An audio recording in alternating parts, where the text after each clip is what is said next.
Alright, so in this video we're going to be talking about the method of integration by parts.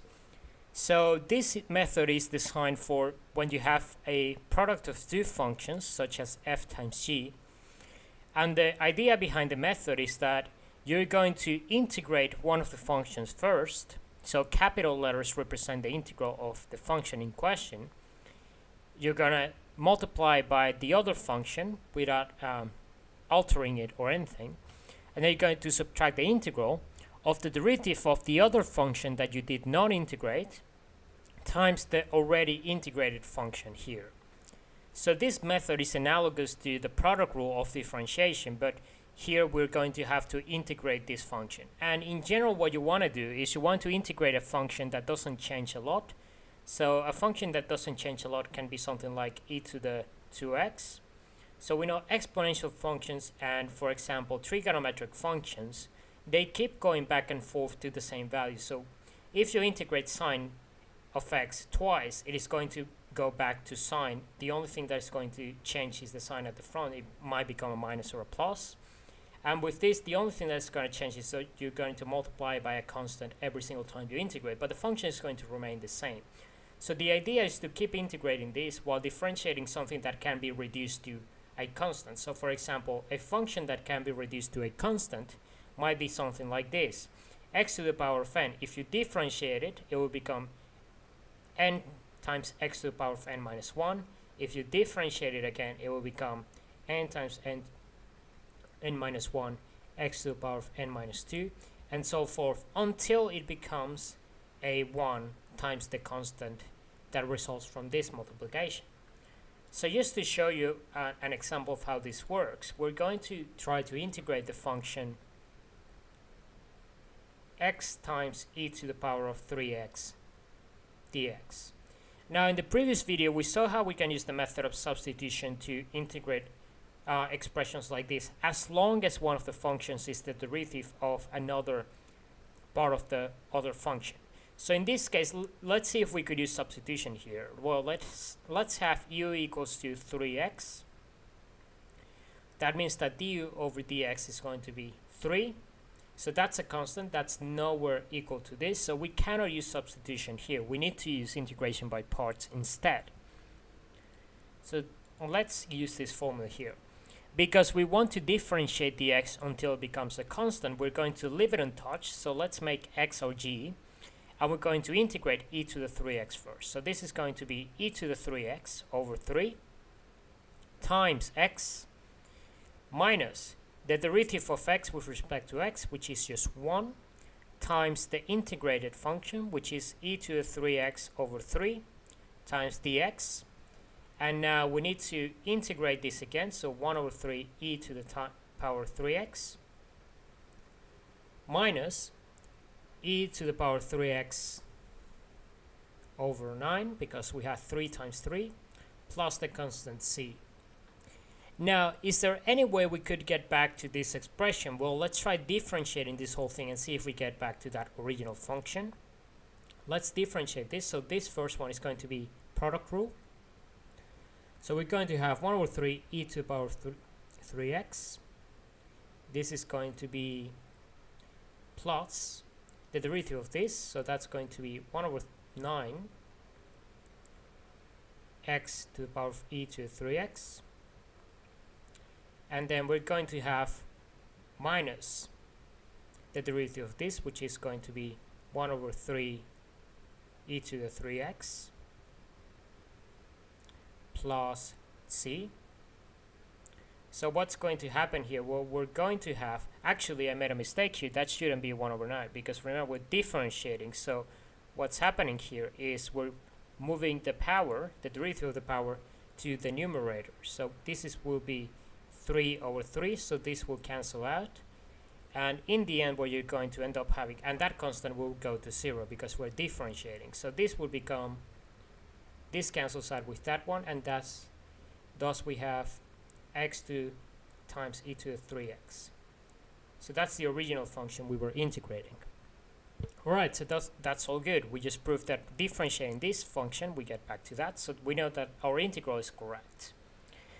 So how else can we use the product rule? Well, the product rule can be extended to a variety of cases, and sometimes you can make some very clever tricks to manipulate functions to use the integration by parts. So let's have natural log of x dx.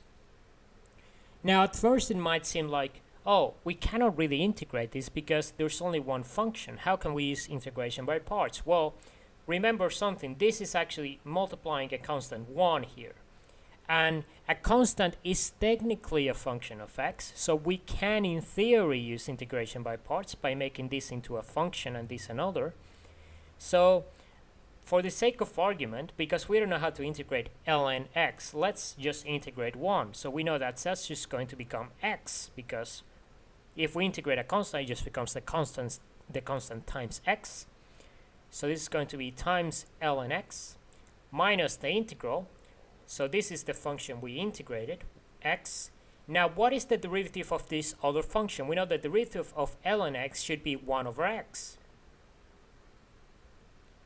So what's going to happen here? Well, this x and this x are going to cancel out, so we're going to be integrating 1 over x.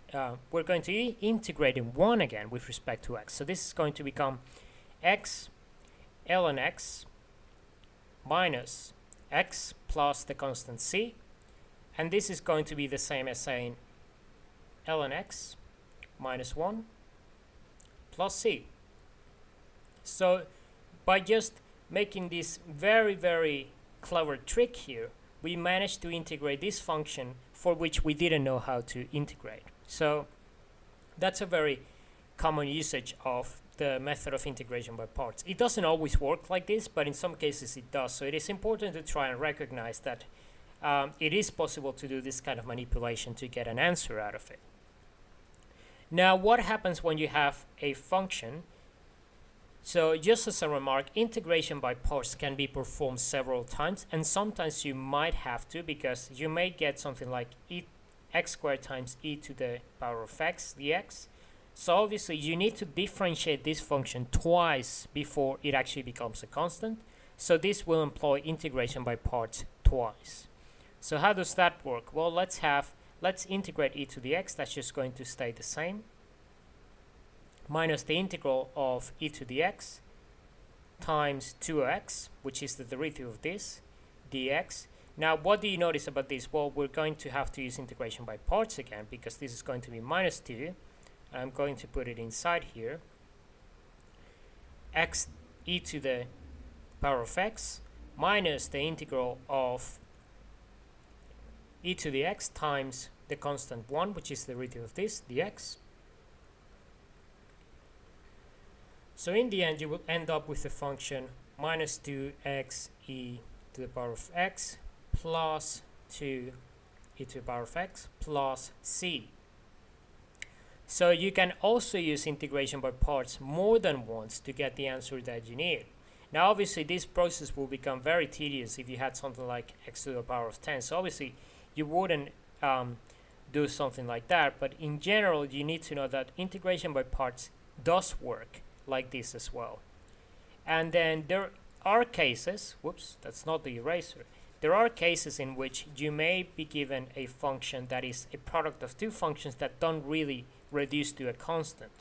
So what kind of case might that be? Well, we might have something like this. Let's say we have e to the power of x times sine of x. Now this is a very interesting example, because we know e to the x is never going to reduce to a constant, and we know sine of x is just going to be cycling back and forth between cosine and sine. So how can we integrate this? Well, let's try doing integration by parts twice and see what we can draw from that. So this is going to be, let's integrate, for the sake of argument, e to the power of x, because that's the easiest one to do, minus the integral of e to the power of x times the derivative of sine, which is cosine of x dx. Alright, so let's use integration by parts again. Let's have e to the x sine x minus the integral of this. So integration by parts again, that's going to be what? Well, this is going to be e to the x cosine of x minus the integral of e to the x again times the derivative of cosine of x. So what's the derivative of cosine of x? That's going to be minus sine of x dx. And we can keep going back and forth. But for this particular case, let's just expand this out. So let's rewrite this as sine x minus ex cosine x plus. So this is going to become minus times minus, that's plus, and then times another minus. So this is actually going to be a minus here. Minus this integral, which is e to the power of x times sine x dx. And you might think, well, we're just going to keep going back and forth, and this is just going to become an infinite expansion of functions that are going to be very similar to each other. But in fact, there's one fundamental thing that you need to notice. This integral right here is the exact same integral that we started with. So you might think, well, what is this going to be? Well, let's say we call this I. Let's call the integral I, because in general, an integral is just an integral. It can be called anything, right? So if we make that remark here, if we make that substitution, then that means that this equation that we have here will become e to the power of x sine x minus e to the power of x cosine x minus I, because this is going to be the same as the integral we had at the beginning. So let's move that I to the other side. We're going to add it. So that's going to be 2I equals to e to the power of x sine x minus e to the power of x cosine x. So that's what's going to happen here. And remember, we haven't included the constant yet because the constant is going to be contained within this I, but we could easily put it outside like this, just for the sake of argument. So if we now divide both sides by 2, what are we going to get? Well, the integral is the integral of this function, sine x dx, is going to be equal to e to the power of x over 2 times sine of x minus cosine of x plus the constant c. So just by doing that simple trick, we managed to manipulate this into getting the answer here. And that's a very interesting thing. We wouldn't have thought that we could integrate a function like this, but we actually can. And this method works for functions that keep going back and forth like this. So integration by parts has a lot of different applications, and it is probably one of the most powerful integration techniques that you can come across. But it isn't just the most important one. There are other ones that come in quite handy at times. So in the next video, we're going to explore yet another integration method, which is called integration by partial fractions.